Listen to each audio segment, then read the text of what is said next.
Nagsimula ang chapter sa pagpapaliwanag ng narrator na pagkatapos daw makagawa si Gojo ng dalawang Black Flash sa nagdaan laban nila ni Sukuna, ay nagawa niyang makagamit ng special na reverse curse technique at mapunta sa awakened state.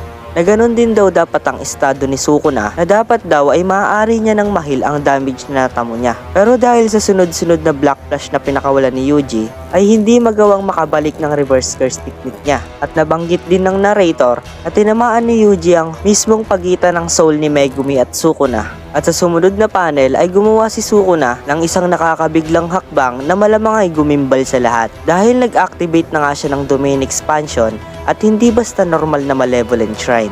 Dahil ito nga ang bagong malevolent shrine. At kasunod na sinabi ng narrator na ang domain ng hari ay bumalik na kasama ang Black Spark. At sa sumunod na eksena, makikitang napulbos ang lahat ng nasa paligid ni Sukuna. At kasunod na in-explain ng narrator ang tungkol sa bagong domain expansion ni Sukuna. Sa kabila daw ng pagsasama ni Sukuna ng uncertain elements at binding bow, ay na-remake ni Sukuna ang kanyang domain expansion na hindi bumaba ang output at range nito.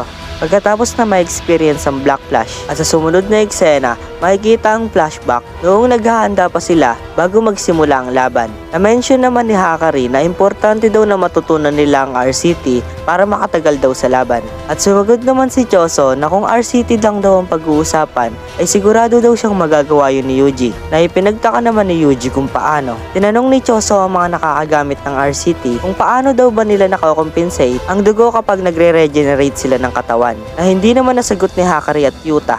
At sumagot naman si Shoko na kino-convert niya ang curse energy sa dugo. At sinabi naman ni Hakari na ang RCT niya daw ay automatic at kay Yuta daw ay nagain niya through instinct. Kasunod naman na sinabi ni Choso na ang katawan niya daw ay nag-aalaw na ma-convert ang kanyang curse energy sa dugo. At kung kakainin daw ni Yuji ang mga natitira niyang kapatid, ay makukuha niya ang curse energy na katulad ng kay Choso na magiging dahilan para ma-convert din ni Yuji ang curse energy into blood. Sinabi din ni Choso na ang downside daw ng RCT ay malakas itong mag-consume ng curse energy na hindi rin naman daw big deal kay Yuji dahil sa nakakaiba nitong katawan. At sinabi din ni Choso kay Yuji na hahanap sila ng marunong gumamit ng RCT at aaralin kung paano gamitin ni Yuji ang RCT gamit ang pagpapalit ng kaluluwa.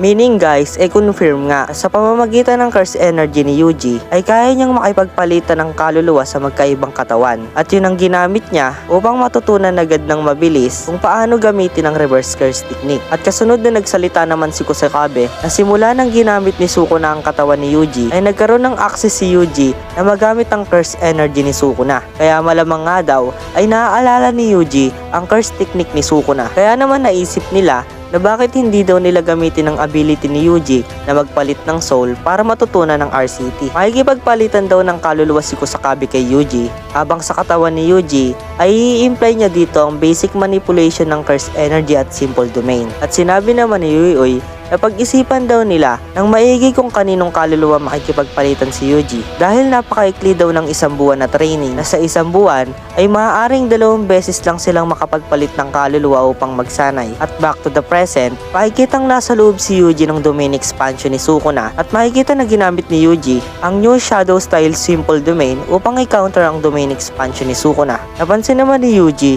na hindi pa kumpleto ang domain expansion ni Sukuna, kaya naman kaya niya pang tangkihin ang mga atake nito. At kasunod na sinabi ng narrator na hindi daw kayang panatilihin ni Sukuna ang mataas na output ng kanyang domain expansion ng mahabang oras. Ganon din na hindi niya kayang madetect si Maki na walang curse energy. At sa loob daw ng 99 seconds ay maaari nang mag-collapse ang domain expansion na nilatag ni Sukuna. Kaya naman tiniis na lang nila Yuji, Maki, Ino at Choso ang mga atake ng domain expansion ni Sukuna. At makikita na hindi na kinaya ng simple domain ni Yuji ang mga slashes ni Sukuna at tuluyan na itong nag-collapse. At kasunod na naputol ang binti ni Yuji habang napansin naman nila na huminto ang mga slashes ng domain ni Sukuna. Kaya naman ang akala nila ay safe na sila. Pero makikita naman na naglabas ng apoy si Sukuna na nangangahulugan na ginamit niya na ang kanyang fuga. At dun na rin natapos ang spoiler para sa chapter 258. At by the way guys, my name is Jan at kung nagustuhan nyo ang video na to ay pahingin naman ako ng like, comment at subscribe na rin para sipagin pa akong gumawa ng video na katulad nito.